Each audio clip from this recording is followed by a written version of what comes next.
Welcome to Hence the Future podcast. I'm Mattimore Cronin, I'm Justin Clark. and today we're discussing the future of sea level.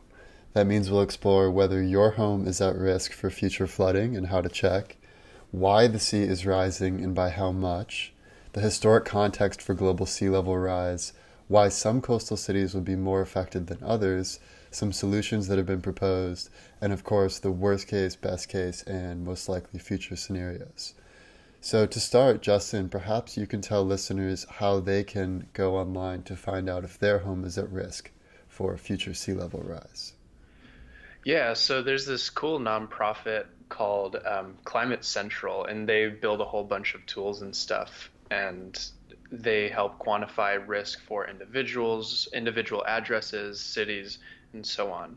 And one of these tools is called Surging Seas, and that's a risk finder where you can like type in an address and see what would happen in this particular place with some given amount of sea level rise.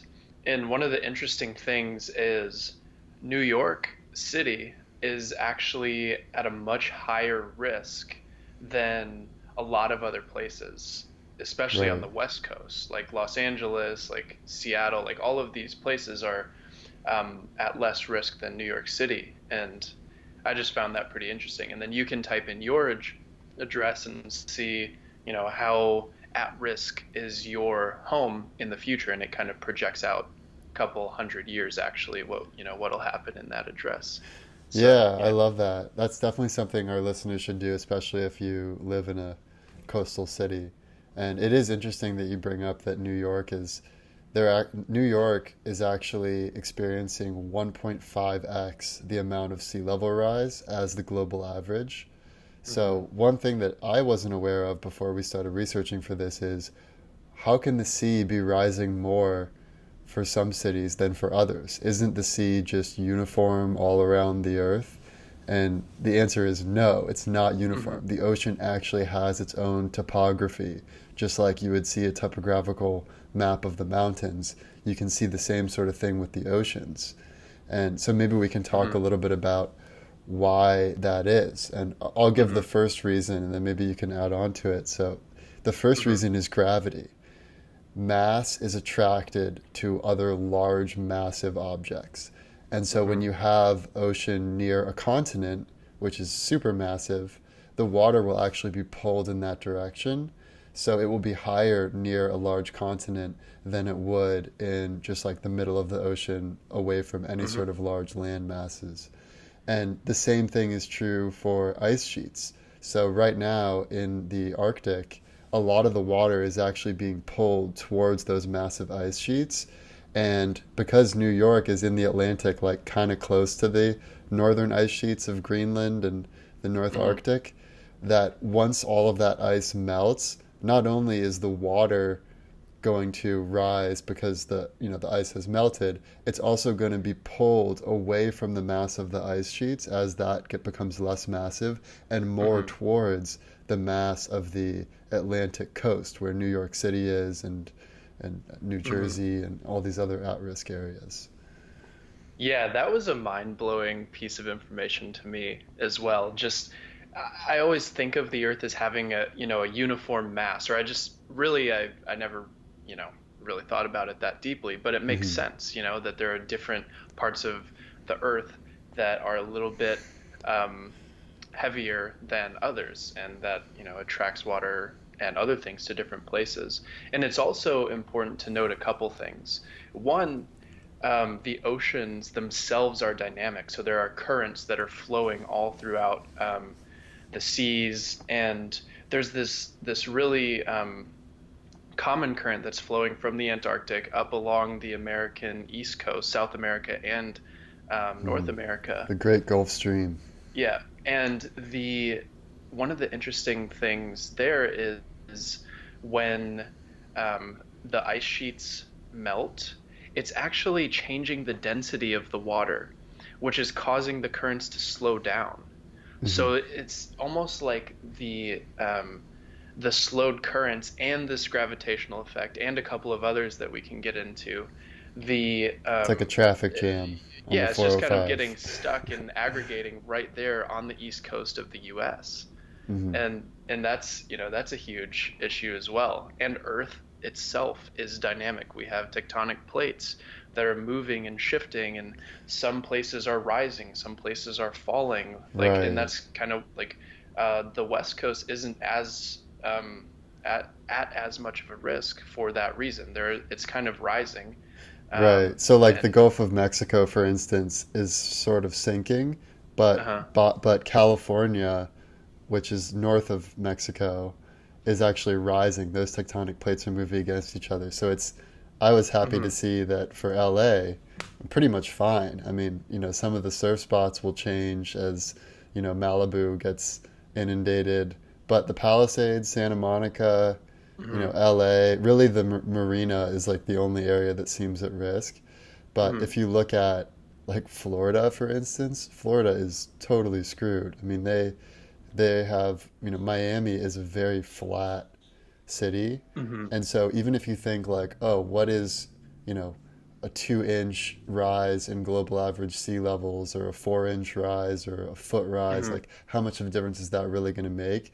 You need to Hmm. consider that if you're in a city that doesn't have natural mountains, that it's just going to seep all the way through and it can just cover the Hmm. whole area of the city. Yeah. So it's important to put in context like how big these changes actually are. And Hmm. I mean, maybe we can say a little bit about the historic context and sort of why this is occurring. Yeah. There's actually a couple other reasons I found sort of mind blowing as Yeah. well. So the other reason for New York in particular, why it's sinking, not only is the sea level rising a little bit faster than average, the ground is actually going down. And one of the reasons that the ground is sinking a little bit is because so let's think of a couch. So if you sit down on a couch, the cushion immediately surrounding your butt is going to raise up a little bit. So Okay. historically, like many thousands of years ago, there were huge ice sheets inland from New York. And as these have melted over time, and this is just a natural thing, it's not necessarily because of us. I mean, it's partly because of us. There's natural and human-caused reasons. But as this mass sort of dissipates and is not really pushing down inland anymore, which was raising up New York, it's actually um, melting, and then now it's like when you get up from a cushion, the part of the cushion immediately around you is going back down, and Right. that's what's happening to New York on a super massive geological scale. Yeah, and there's a term for this. It's called isostatic rebound. Oh, And, nice. basically like 10,000 years ago, you can just imagine this giant glacier on top of New York. And then because it was weighing the land down, it was raised up on the edges. And New York Hmm. City was built on one of those edges. And even Hmm. though the glacier that was weighing it down has long since melted, Hmm. geological timescales move so slowly that we're still experiencing the effects of the middle of New York sort of rising up, whereas Hmm. the corners are now tilting down, and that's Hmm. another reason, like you said, why New York is in such a dire situation Hmm. here. Yeah. Um, and I think it's important to address why this is actually happening. And you brought up the fact that a lot of evidence supports that it's human caused. So I Hmm. think it's important just to give listeners a sense of what the data actually is. Hmm. And so basically, if you've listened to our episode, The Future of Oceans, or even if you haven't, we should be moving towards the next ice age right now. So the Earth basically goes between these glacial periods and interglacial periods, and that's just based on where the Earth is positioned relative to the sun. If there's a lot of sun hitting the northern hemisphere, then it melts the ice caps and then water rises. If there's Hmm. not a lot of sun hitting the northern ice caps, then more of that ice is stored in the ice caps, therefore sea level is lower. And Hmm. to just give a sense of how much this has changed. So during the last ice age, the world was 8 degrees colder Fahrenheit. That's it, just 8 degrees colder. Guess how much lower sea level was with that coldness storing more ice in the ice caps. Guess how much sea level was lower than it is Hmm. today. 8-degree difference. Man, I would guess at least like 10 meters. Maybe that's a overestimate. What is No, it? it was even more. 400 feet lower. Wow. So when people think like, oh, Wow. climate change, there'll be a 2-degree warming by 2050 or whatever, and people are like, oh, who cares, 2 degrees? Like, I don't mind that difference. But when you consider how much that affects sea level, you Hmm. start to get an understanding for why this is such a massive problem. And Hmm. to give a sense for just what the range is, so in the last interglacial period, where it was at its warmest before the last ice age, it was only a few degrees warmer, but the sea level was 20 feet higher than it is today. So that gives us a sense for if we do increase the global average temperature by a few degrees by the end of this century, as has been predicted, then we can expect potentially 20 feet higher sea level. That's the Average. average, And yeah. like we And, talked and about, there that's might be cities that are more affected. right. And that's not necessarily what scientists like today are predicting. They're predicting that it's between 3 and 7 feet rise by the end of the century. Hmm. But just to give you a sense of what the possibility is, like at the low point, we have 400 feet lower sea level than we have today. And at the high point, we have 20 feet higher than we are today. And if you look at how temperature has changed over time, it was basically we were getting colder up until the Industrial Revolution around 1900 because we should be moving towards the next ice age. But Hmm. then, starting in 1900, when we started spewing all this carbon into the atmosphere, temperatures started to rise gradually. And then once we get to serious warming carbon emissions, like around the 1970s, it goes Hmm. up even faster. And so you can just look at this chart and it's amazing that so many people still deny the science just based on how much evidence there is. Um, it's Yeah. incredible. It's like if you go to the doctor and your doctor gives you a diagnosis that's hard to swallow. Like, I'm sorry, you only have, a few months left to live. And then you get a second opinion, and then you get another second opinion, and you get 100 second opinions, and 98 of those second opinions agree with the initial diagnosis that you only have a few months to live, but you still are in denial about it. Like that's basically the equivalent of what's going on with our public discourse. Oh my gosh. Yeah, it's really frustrating to watch. I do think if we look, if historians look back, they're going to look at the group of people that denied climate change and denied that all of these things were going to be an issue and view them as a very ignorant, almost like uh, a Stone Age era of intellectualism. Like it's just not going to look well historically, and that's why I wonder like what people are actually thinking. Like do people actually think that nothing's going on, or do they just not want to lose money, for example, because it will cause Right. some sort of, you know, Yeah, I mean, I I would don't say know. part of it's confirmation bias, where if you have an incentive to keep doing quote unquote business as usual, like if you Hmm. work for an energy company or a coal company or any of these companies that would stand to lose a lot if we had more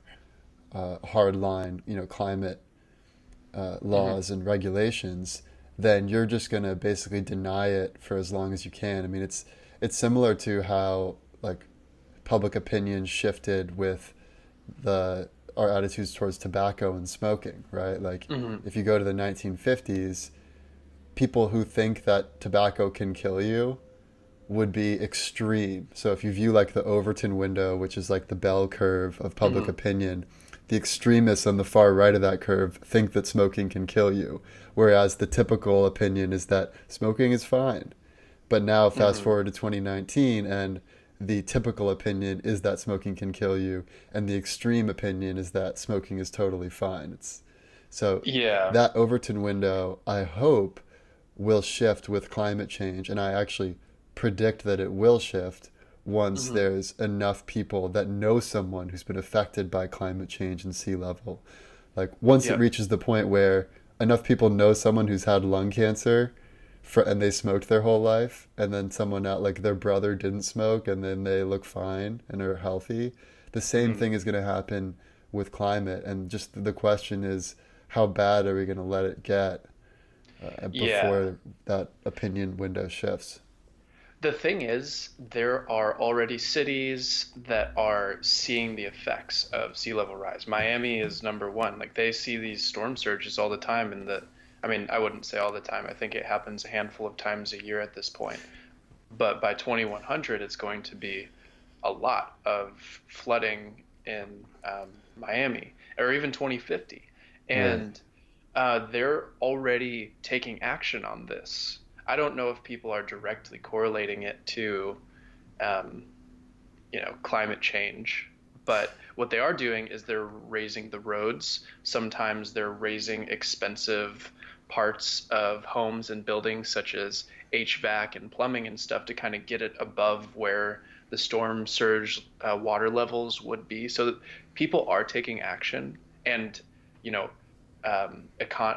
cities and politicians are taking action because of this. New York is building a barrier, a sea Well, they have barrier, plans to which is build pretty. it. It hasn't gotten Yeah, yeah, yeah. funded Okay, yet.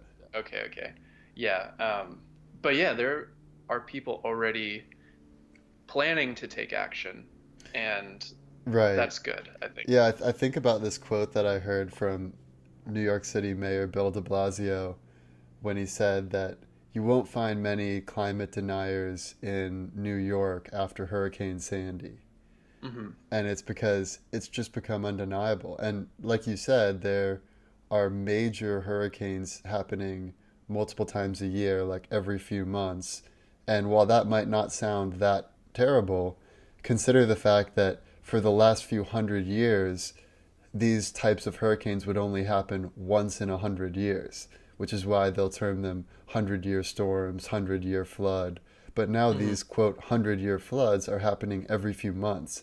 And that makes it so that it doesn't make financial sense to rebuild your home if you're going to have to rebuild it again, 3 or 6 months from now. So a lot Hmm. of people, even in areas in New York and the outer boroughs of New York, have just simply abandoned their homes. And there's an entire town in Alaska and an entire town in Louisiana that are already being mass relocated to higher ground.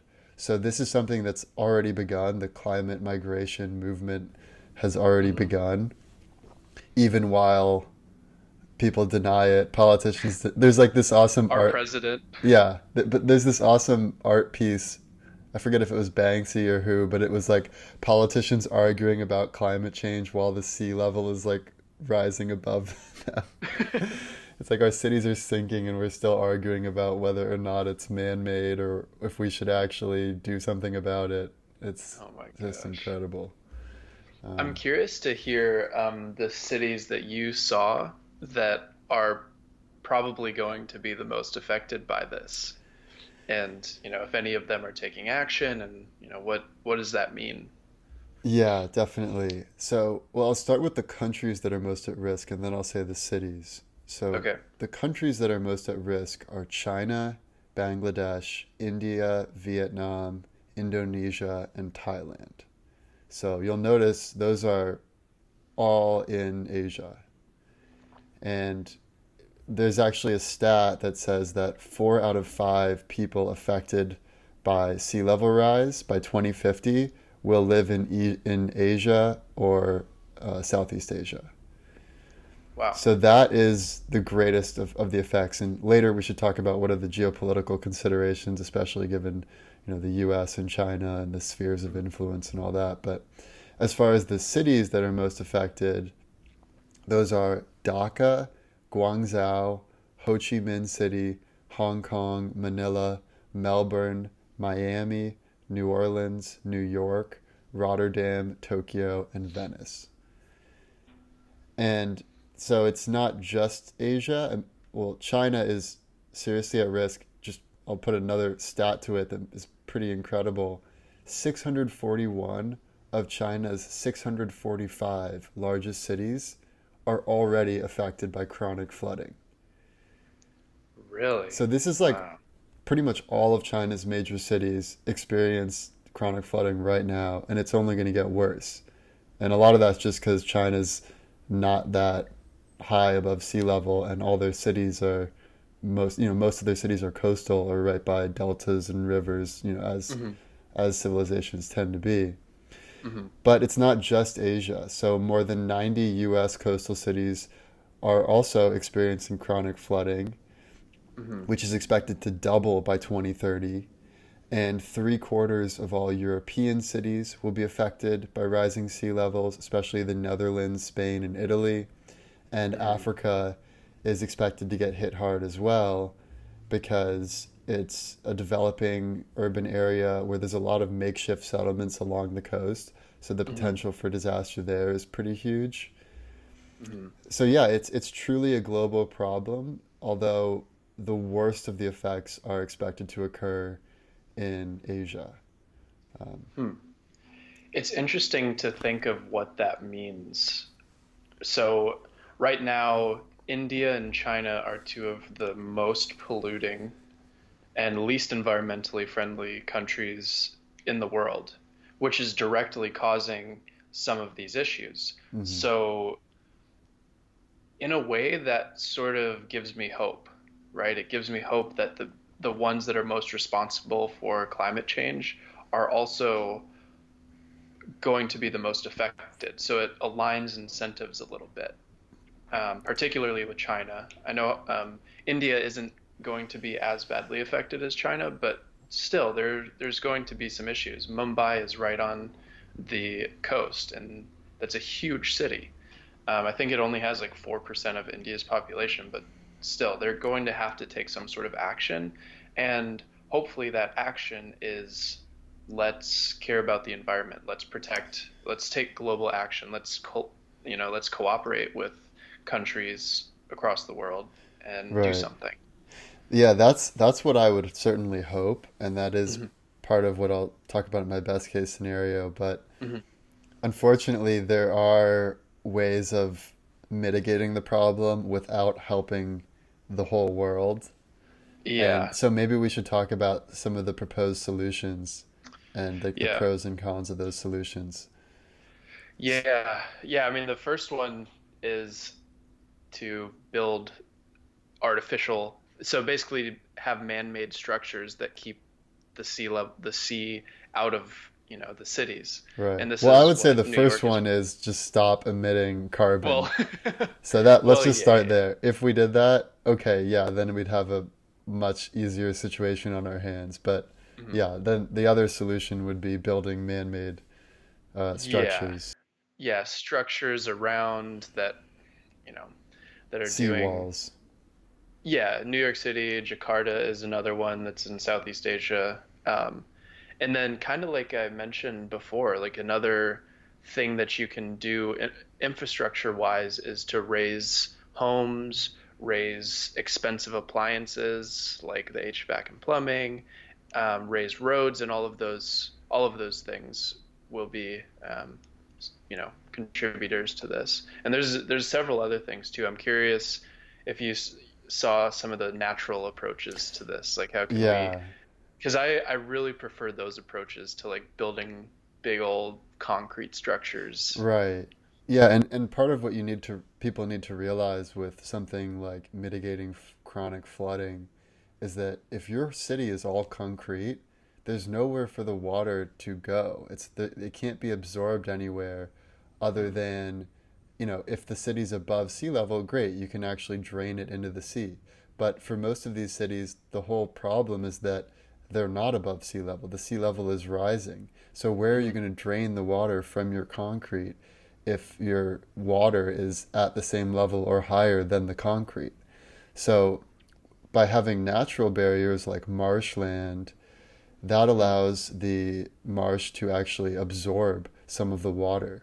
And Yeah. this is a great solution, and this has been implemented widely in Amsterdam, which is the Mhm. most successful example of protecting a city against global sea level rise with Mm-hmm. engineering, because they were really smart for a couple of reasons. One reason is that they chose a small number of barriers so they could make them really strong rather than trying to just like barrier the whole coast. They basically just like built a few key barriers where the ocean like meets the initial ports. Mm-hmm. And they also combined natural barriers with man-made barriers, and they Mm-hmm. allowed for the natural environment to pretty much stay the way it is. So they didn't have barriers where no water can flow in or out. They constructed them in a way where they can control the inflow and the outflow of water. So they can sort of release pressure as they need to, which was not the case in New Orleans when Hurricane Katrina struck. That was just Mm-hmm. a lot of massive levees that had no give, and Mm-hmm. when one of them cracked, the whole thing became unstable, and it actually created a bigger crisis than if there had not been levees, because the water rushed in all at once. People weren't prepared for it. And the other consideration is that even if the levees do work, like let's say they withhold the seawater from rushing in, if you have a major hurricane, there's a lot of rainwater. And rainwater isn't prevented from the levees, so you're still going to experience a lot of flooding inside your city. And that's why natural barriers are so important. Mm-hmm. Yeah, and to kind of address that point, the rain part and the flooding, there are some cities that are proposing big, filters that'll essentially pump water out from the city back into the ocean. And so that's one. So one that I thought was sort of obscure and one that I didn't really think was, an actual solution is actually going on in the Hamptons right now. So apparently in the Mm. Hamptons, they took out so much water from the ground that the ground is like collapsing in on itself because the Right. water was providing support and kind of keeping the land at a certain elevation. Now that they took all this water out, it's collapsing. So what they're doing is like re-injecting water into the ground in places like that, Interesting. which is another solution. And I don't know if that's like something that can be adopted widely, but there's a lot of different approaches to this. Right. And that Well, I might. know that it's an issue where a lot of oil extraction and fracking has taken place, Mhm. where the land is literally sinking because you're removing all the water or all the oil or natural gas Mhm. or Yep. water that's Yep. been underneath. Yeah. Yeah, that's a really interesting one. And also just doing something as simple as building bigger beaches.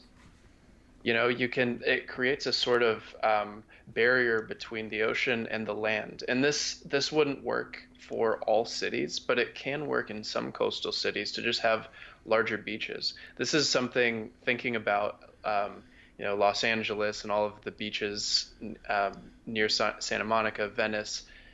They're very long, right? And I think that's probably a good way to combat potential storm surges, if that even happens in, California, but maybe even a tsunami, like a minor tsunami, it could help mitigate that risk if the beaches are long enough, because Right.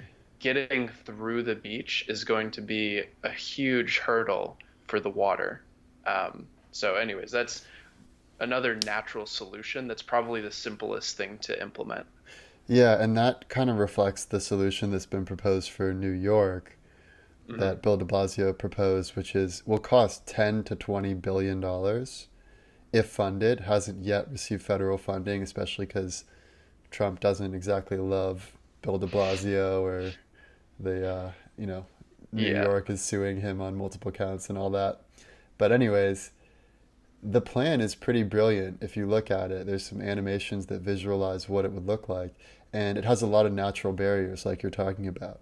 It has a park that has these rolling grassy hills that rise up pretty high. So not only does that act as sort of a natural seawall, but it also absorbs some of the water that's coming in. And Hmm. then they have like a massive boardwalk, so you have these levees, but you can sort of walk along top them, so it's nice for people. And you can sort of remake a city in an environmentally friendly way that also protects it from sea level rise. But there's a couple problems or challenges that you need to face.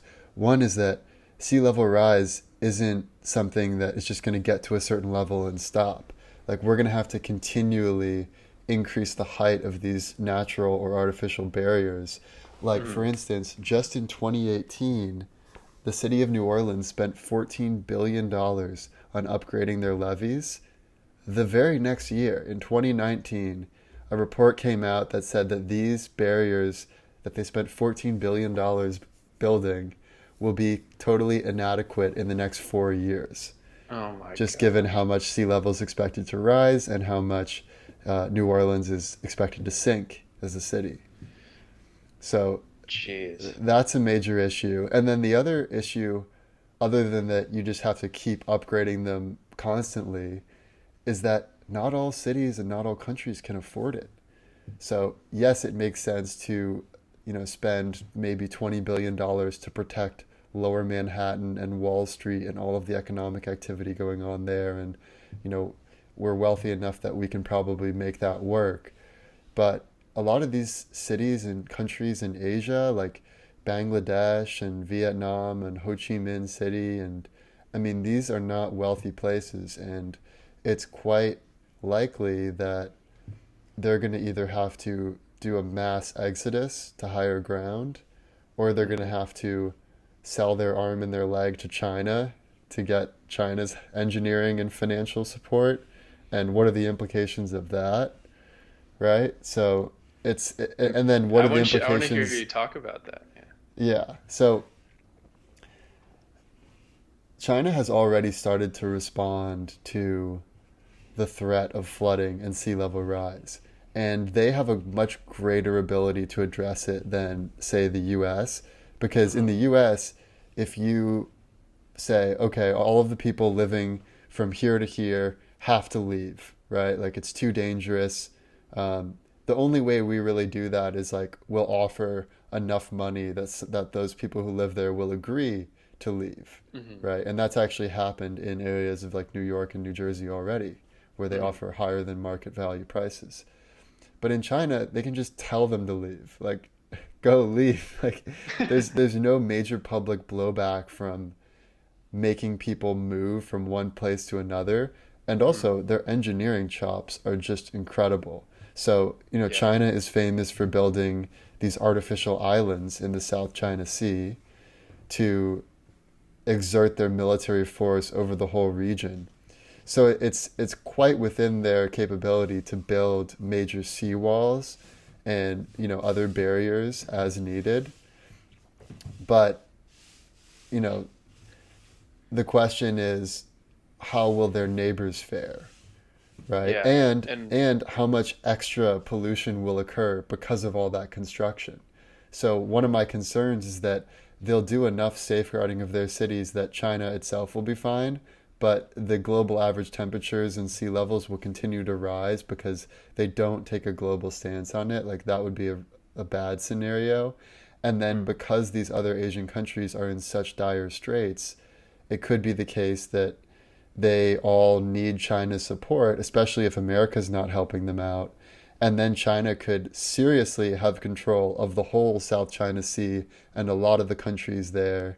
And that could put, America in an even more difficult position. And, mhm. in the worst case scenario, it could be like another path for China to exert authoritarian control over an even wider sphere of influence than today as American influence diminishes, Yeah. especially if we continue to deny the reality of climate change. Yeah.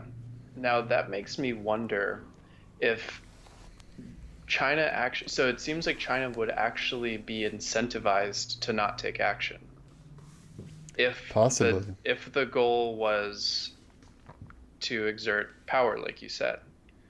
And that would be an issue. And obviously, if the other thing is if on the in the U.S. the East Coast has a ton of military bases, and those military bases could be in jeopardy if they experience chronic flooding, or if they are experiencing that in the future.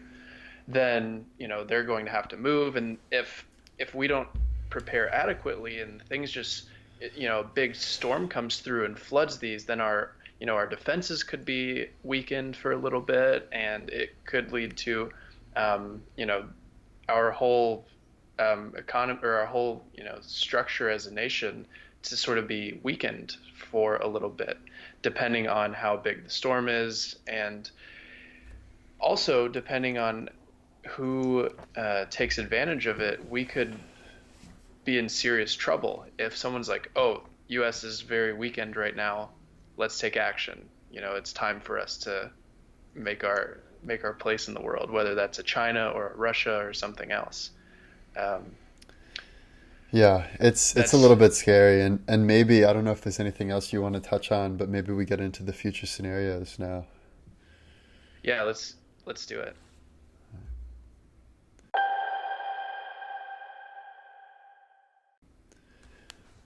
All right, Justin, what is your worst case scenario? Worst case scenario. Yeah, so I think we already touched on this a little bit, but it's how does China respond to this, and how does the rest of the world respond to this? Because there's a couple things. I think in the worst case, the US doesn't respond, and China doesn't respond, and other countries don't respond, but they're all for different reasons. So in the US, we don't respond because whoever is in power denies the problem. And I think in China, the worst case would be they don't respond to the issue, or they only protect themselves by building barriers, which leads to them, not really taking any action within their own or their own country, and not lowering carbon emissions, and not really caring about climate change at all, because they're at a strategic advantage geopolitically to be able to help all of the other countries exert more dominance. And I think that might be one of the extra, they have a lot of potential tipping points that would put them into a world dominance position. But this might be one of those factors that leads them to be just, or every other country to be reliant on China. And again, that's not good. If countries surrounding China and all over the world are reliant on China, this could include Africa and everyone, pretty much everyone except for the US and maybe Canada, maybe some countries in Europe. If we're not reliant, or if they are reliant on China, then we're going to see some potentially really bad circumstances that are very in line with a lot of the other worst case scenarios that we've talked about in this podcast. Yeah, Um, so yeah. definitely. So I'll get into mine, but I want to respond to a few things you said. Mhm. So, yeah, I mean, we should do a whole episode on China soon, but Mhm. it does seem like right now the world is shifting. There is a great decoupling of the global economies, Mhm. and countries are shifting either to China or towards the United States, but America's influence as a whole is sort of waning as we, put more interest in our own interests rather than the global interests. I Mhm. don't think it would ever be the case that all other countries besides the US are in China's sphere of influence. I think Right. that if anything, there's like these five countries known as the Five Eyes, like visual eyes. And Mhm. these are countries that trust each other enough to actually share intelligence information, like through the equivalent of the FBI or the NSA. We share information back and forth. And these are all the English speaking democracies of the world. So the Mhm. United States, the United Kingdom, New Zealand, Australia, and Canada. So I think in those five countries, and probably in most of Western Europe too, the influence will largely still be American, let's say until 2050. It's hard to Mhm. predict beyond then. Mhm. But the real question is, will other parts of the world, like Eastern Europe, like Asia, Southeast Asia, will those, Africa. Africa, oh yeah, Africa's a big one, Mhm. will all of those areas basically come to the point where yes, we would like to be aligned with democracies that promote freedom of thought and speech and the democratic process. But if America is not going to offer any support to us in our dire circumstance, then the alternative is for us to die. Then, well, of course, we're going to go to China for help, and we'll Hmm. let them build their roads and infrastructure and exert some of their laws and rules and censorship over us. And that's Hmm. like the big concern as it relates to geopolitical movements with sea level rise. And like you said, there's a lot of other factors too, so I don't want to make sea level to be like the main factor, but Hmm. there's other factors with AI, with which countries are the most you know have the most control over space, over Yeah. Yeah. shutting down core infrastructure, over Yep. cybersecurity, a lot of those sort of issues. As far as what's the worst case, just putting a number to it, the worst case seems to be 7 feet of sea level rise by 2100, globally Yeah. averaged. That would be enough to swallow up major coastal cities, including cities in the US, and cause a climate migrant crisis. And the big question is, how will America, China, and other countries respond to that global climate crisis? In the best case, we come together and we all help each other because we realize it's something that in the end can only be solved globally.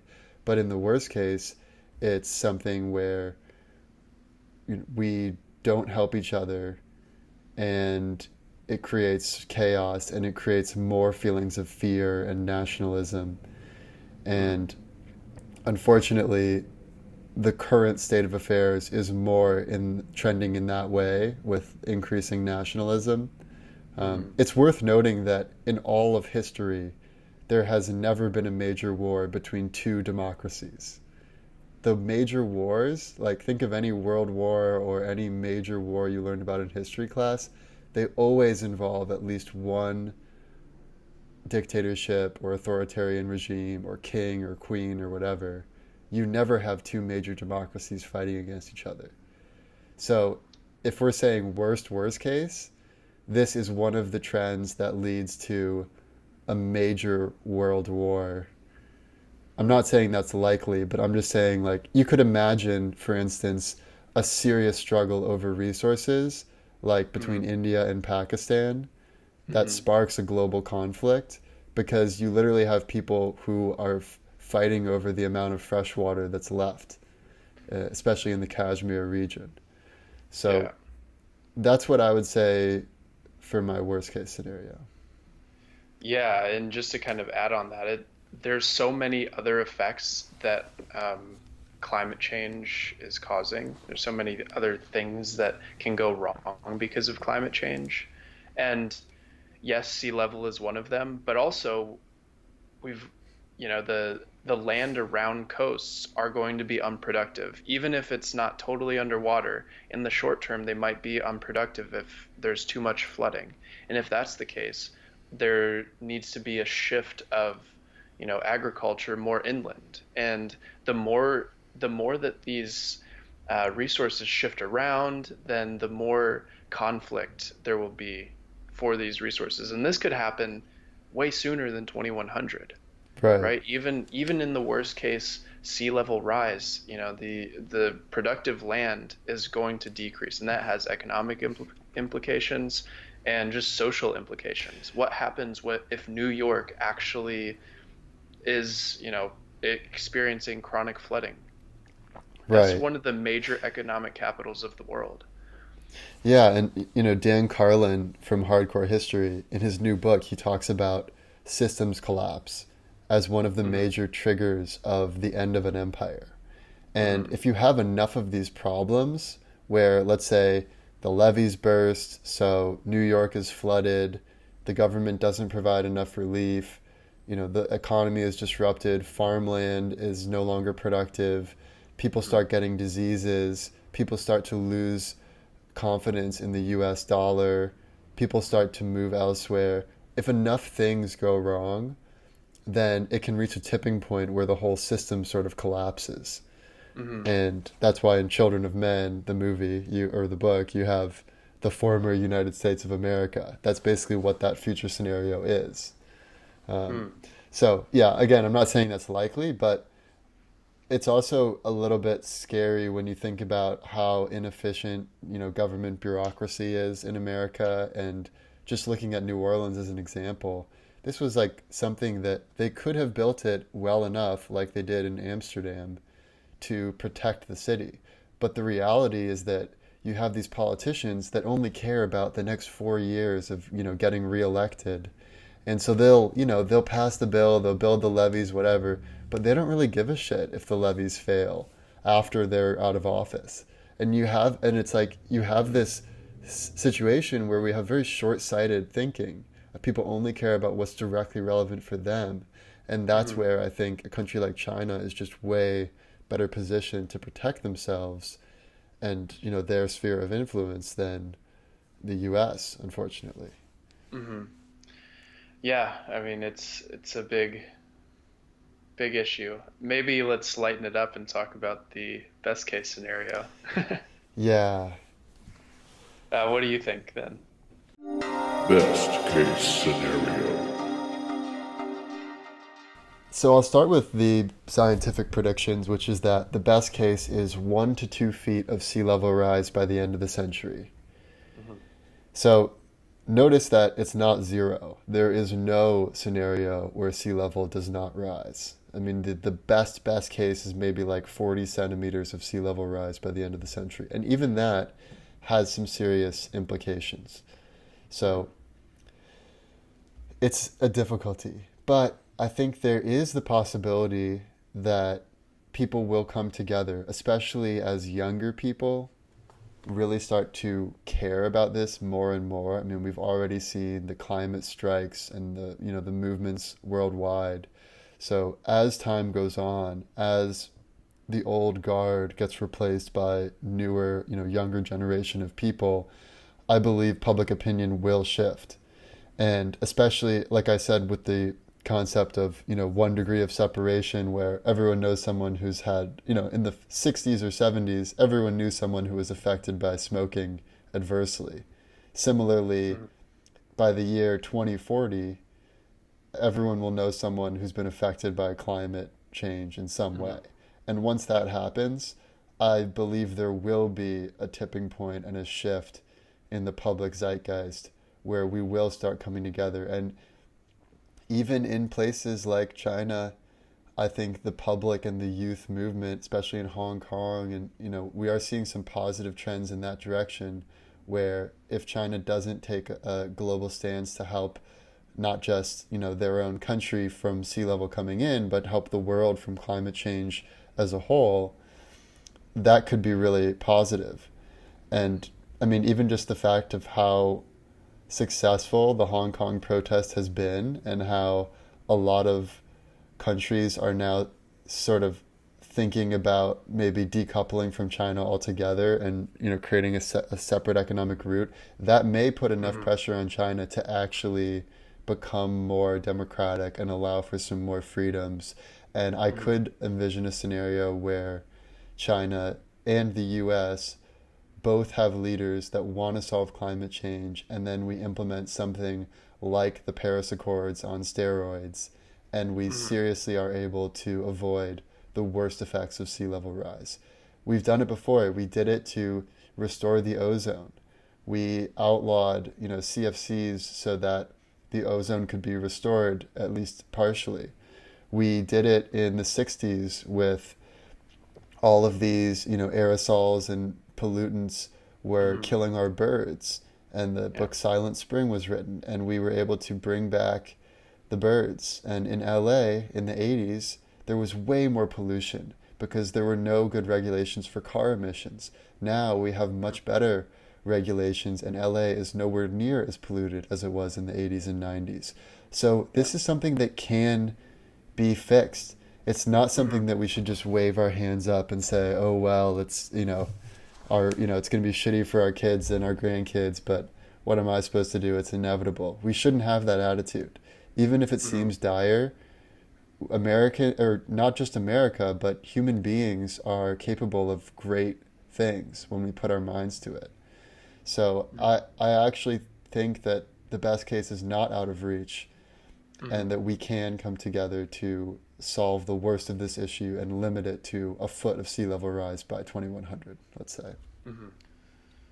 Yeah, and I think it's important to highlight that in the best case, sea level is going to rise. And my best case was fairly similar. And really, the best case for me is how we respond and what kind of solutions we take, and what kind of cultural shifts happen. So with the actual solutions, I would love it if we can take a more holistic approach to climate change and mitigating sea level rise and flooding. So we talked a little bit about the natural barriers and these natural solutions, and I would love it if we could just like build. It's almost like building the natural ecosystem. Like it's two birds with one stone.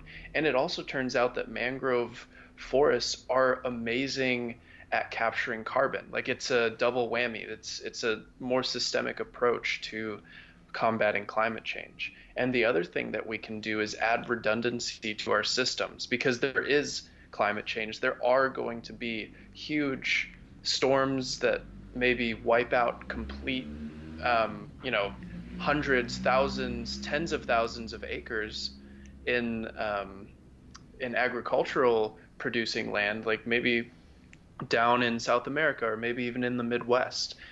If that happens, we need redundancy. We need to design our systems, our infrastructure as nature would. So like in nature, if you think of how networks work, there is like if one path gets cut off, for example, in nature, whether this is a supply chain for ants or cells being organized and sending nutrients, if one path gets cut off, this natural system will just reroute all of these resources in some sort of back road, essentially, to get to where it needs to go. And if we can have these holistic systems to to combat climate change and all of the nasty things that will come with it, then I think we will be more resilient as a human species, which is ultimately the best case I think that can happen. Obviously, public perception needs to shift, and in the best case, something happens. Like you said, there is a tipping point. People are like, well, shit, like this is actually a thing. We need to admit it to ourselves. And honestly, another, kind of a related thing is if the whole Republican Party, as it currently stands, is basically laughed out of the room. Like the Republican Party will need to totally rebrand itself because of how wrong it has been for so many things. Once all of those things are realized to their fullest extent, then that party is going to have to shift. And if they're true, if you take the word conservative, if you're conservative, you should probably want to conserve things and take a more long-term view. Like that should be the view of what a conservative is. And maybe that is a rebranding that would take place in the best case. And then we have two very reasonable parties that are just taking different sides of actually achieving the objective greater good of humanity. So that's kind of the best case. I like that a lot. Very US centric, but yeah. Yeah, it reminds me of this quote. I forget who said it, but they said, "Don't let any crisis go to waste," which is that anytime there's some major crisis, you have the opportunity to rethink how you would build society. And that's a major opportunity. So I totally agree with you. Yeah, so maybe let's round it out with the likely scenario. Most likely scenario.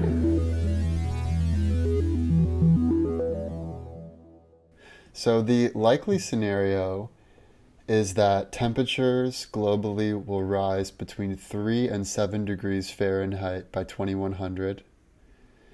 That means that by 2100, sea level will rise by between 2 to 7 feet. And like we said, some areas will be more affected than others based on gravitational pulls, the currents, the winds, other factors. So that gives you a sense for how massive this could be. As far as how it's actually going to play out, I think what's most likely is that there is not going to be any swift action in the next few years like the Paris Climate Accords. I think that is likely to happen by 2030, but I wouldn't say it's likely in the next, 2 to 4 years or something like that. Like the only way that the Democrats win is with a moderate, and the major issues right now are mostly healthcare, um, and raising the minimum wage. And so even though climate is a major issue for a lot of people, it doesn't seem like the first issue we will address, even if a Democrat is elected. Plus, it'll be more difficult to pass a climate bill than a healthcare bill, let's say, because Yeah. conservative voters care about their healthcare a lot more than climate right now. Um, However, I do think, like I said, sort of in the best case, I do think public opinion will shift at a certain point once there are enough people that are affected by climate change. As far as how many people are going to be affected, I've seen numbers that by 2050, 300 million people living in coastal cities will be affected by sea level rise. So, just for context, the whole US has about 325 million people. So, you can imagine the entire population of the US spread globally being seriously affected by sea level rise. And that's about, 300,000 houses will be basically destroyed by chronic flooding by 2045. So, a lot of real estate will just plummet. So, when you think about the real estate value of anywhere in New Orleans or even places like Oxnard in California, I would not recommend buying a house there Yeah. unless you're the Little Mermaid or something. Hmm. um, and yeah, I think that most likely we're going to experience a lot of damage. There's going to be some huge hurricanes. There's going to be more and more, quote, 100-year floods that become like, semi-yearly floods. Right. And that's going to create a shift where eventually we do take resounding, uh, we make a resounding commitment towards Hmm. preventing the worst effects of climate change. The question is just how long will it take to get to that point and how much damage will be done. So I would say, like, if I had to put a certain number to it, I'd say that, we're probably going to experience maybe 2 feet by 2050 and maybe 6 feet by 2100. And if you fast forward even further in the future to 2200 AD, that's expected to be about 20 feet or more of sea level rise. Wow. So then the final point I'll make is that imagine what that society looks like. And I have sort of two visions in my mind. One vision is like a bunch of walled cities that still have a lot of concrete and there's still a lot of fear and geopolitical posturing.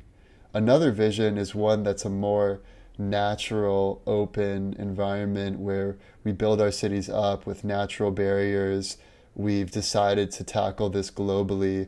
We have more understanding between countries. We've really rallied behind what it means to be an earthling and what needs to be done to protect the earth.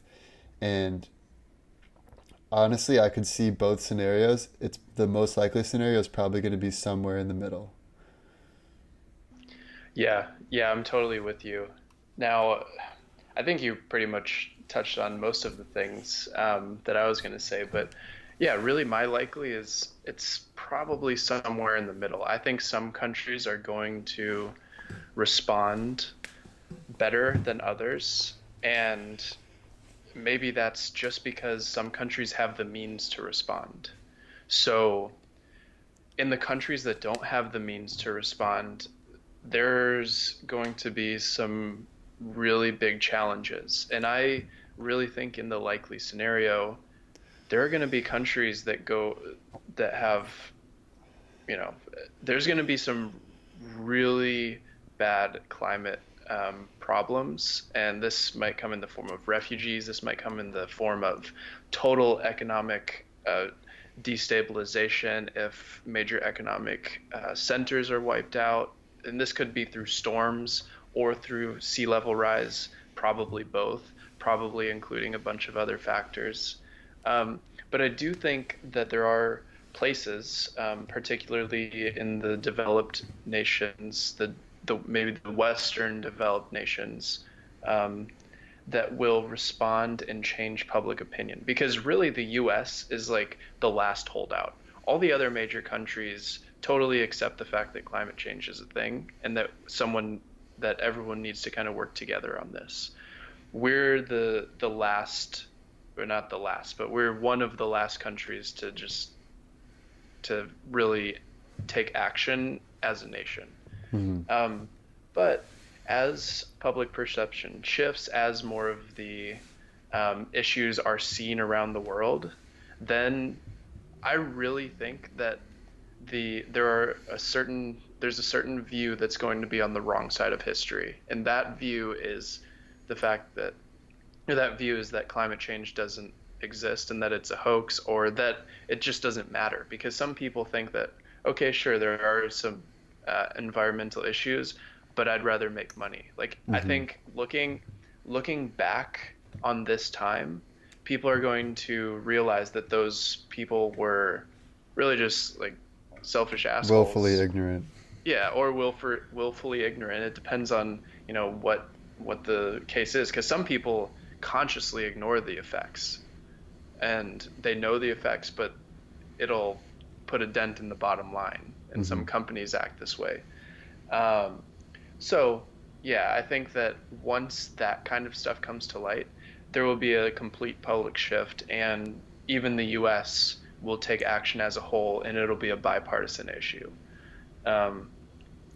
But what happens globally in terms of sea level rise, I think it might be a little bit better. It might be closer to the best case scenario, because I also think that humans are really good at innovating. Like, if we really get to the point where we trust science and we trust that we need to take a holistic approach, which there's a lot of research going into how we can tackle this from a bunch of different angles, and I think we're going to be okay. I think that we can solve the issue, and maybe this is a high-tech solution. Maybe we figure out how to reflect way more sunlight back into space before it comes to the Earth and gets stuck and trapped, in our atmosphere. So yeah, I think we'll figure something out, but there will be some very serious problems that countries have to go through before we take true action and start to accept science as a world society. Totally. Yeah, I share your optimism that once we accept the reality of our situation and the reality of what scientists have predicted, that we have a much better outlook, because we are super capable about solving problems that we put our minds to. So I would say, for any listeners, if there's someone in your life who is very skeptical about climate change, you can look at our show notes and add any of the data points to the news digest of that friend or family member. And hopefully we'll get to the point where we all agree on the science. Yeah, agreed. Well, I think that's a good place to end it. Thank you, everyone, for listening. This has been the future of sea level, and we'll see you next time. The past, the present, and the future. Our computer is picking up a strange signal. The past, the present, and the future, baby. What's the world coming to? The past, the present, and the future. The past, the present, and the future, baby.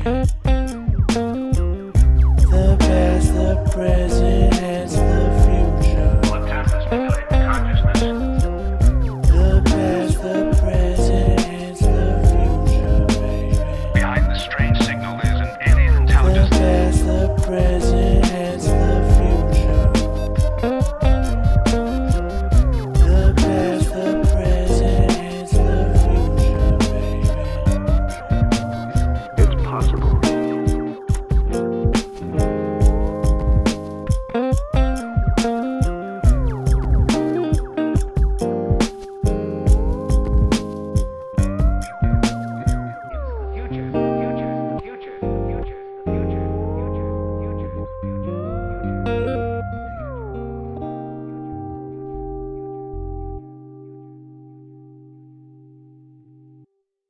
Hey futurists, if you've made it this far, you might be wondering who created the Hence the Future theme song. It was created by the Walden Brothers, and you can find them on Spotify.